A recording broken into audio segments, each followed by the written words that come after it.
Having the right camera angle is paramount to having a great photo or video shot. So where do we start? The first place we are going to start is with the rule of thirds. So every camera that I've ever encountered anyway has something called a grid. What it'll do, or it may not be exactly that word, but it'll be something like that in your settings. What it'll do is it'll have 4 lines that'll come onto the screen, 2 vertical and 2 horizontal, and it'll split the image into 9 boxes. It's the lines that are important, not the boxes, just to be clear.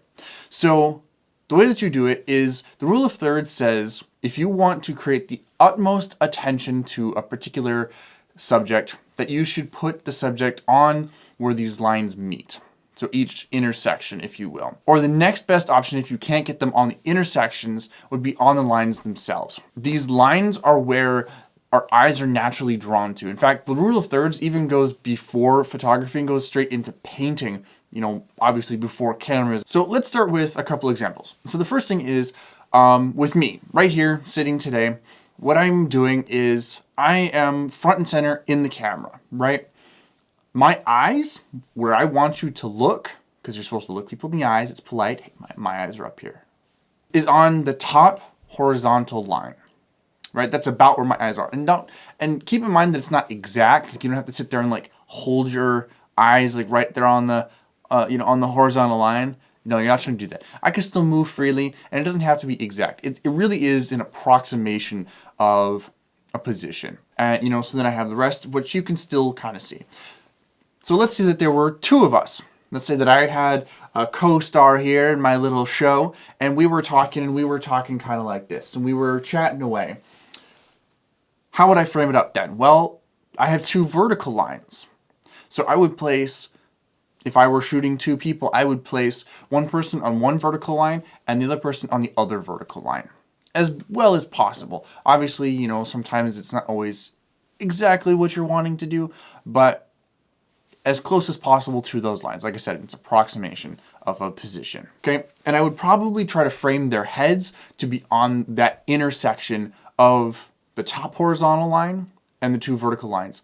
So if they're about here, I'm guessing a little bit, then I would want on your screen anyway, is what I'm trying to, the tips of my fingers, as their heads would be about there on the positioning of your screen. If I were shooting something that was meant to be much more horizontal in nature and then coming up, like a sunrise, for instance, or a sunset, I suppose, too. Because, often when people are capturing sunrises, they're trying to capture the colors of the sky as well. So you want to see where those colors start, which you're going to place it on, the horizontal line that's on the bottom. And going up, you're going to see all of these colors that are so vivid, and it's going to span through the entire shot. That is the rule of thirds. Okay, that is how you start trying to frame your shot. Okay, in fact, this is entirely about getting that camera angle. The other parts I want to talk about are more of cleanliness nature. So when you're taking a shot, it's not just about the subject, obviously.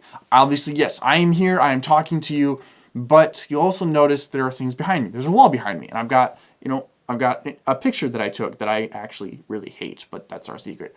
And I've got a bookshelf here. I've got a guitar, which, yeah.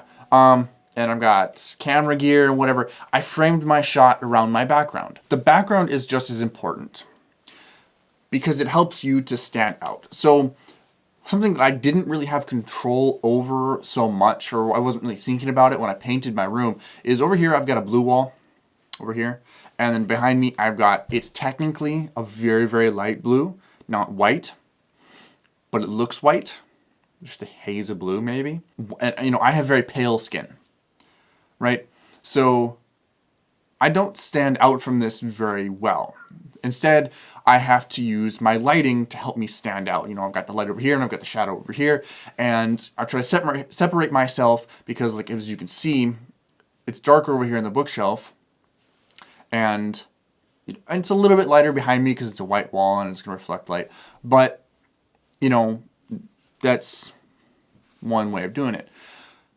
If I had been thinking ahead, I would have made this wall the blue, honestly. That's what I would have done, I think. Instead of making this one white and that one blue. Because it did kind of like a cross hatch thing in my room. And I would have stood out from it so much better, because my pale skin and then a pale wall, not gonna work. But that's one example of a background. Basically, all I'm trying to do here when I'm talking about background and framing the shot is separation. When I'm talking about backgrounds and how important they are, I'm talking about depth of field. I stand out from my background and I become the subject because of mainly my lighting. Yes, got a little bit going on with my lens and the bokeh effect, but mainly comes down to my lighting. I try to nail my lighting as much as possible to stand out. And that'll be the same anywhere. If you're taking a landscaping shot, you need to think about what's forward, what's back, right? Or anything else, if there's people involved or not. The other part that I think that people don't often talk about when framing your shot is actually the orientation of the image. So video formats are typically done in a 16:9. Social media has adopted a 9:16 format because our phones tend to be vertical and is a 16:9 on its side. But there's also 4:3, which is how videos used to be done. Deciding if you want to have a 16:9 like I'm doing here, I could be doing 9:16, and I will, frankly, when I get around to my social media videos. I will reorient my camera. But if I were to take a full-length picture, the best way that I think to do it is a 9:16 format. I can turn that camera on its side and I can shoot pictures, and the lens is this way. Instead of capturing all the background like this, I'm getting head to toe. 4:3 doesn't really have much of a place anymore, but sometimes having that can be important as well. So I think those are kind of the three main things that it comes to framing your shot. So the rule of thirds is really what's most important here. Your background, making sure that you have depth of field, and making sure that your camera is in the right orientation and has the right ratios to be able to capture the image, the subject correctly. So thank you so much for watching. I hope this video was informative. Let me know what you thought down in the comments, and I'll see you guys later. Have a great day.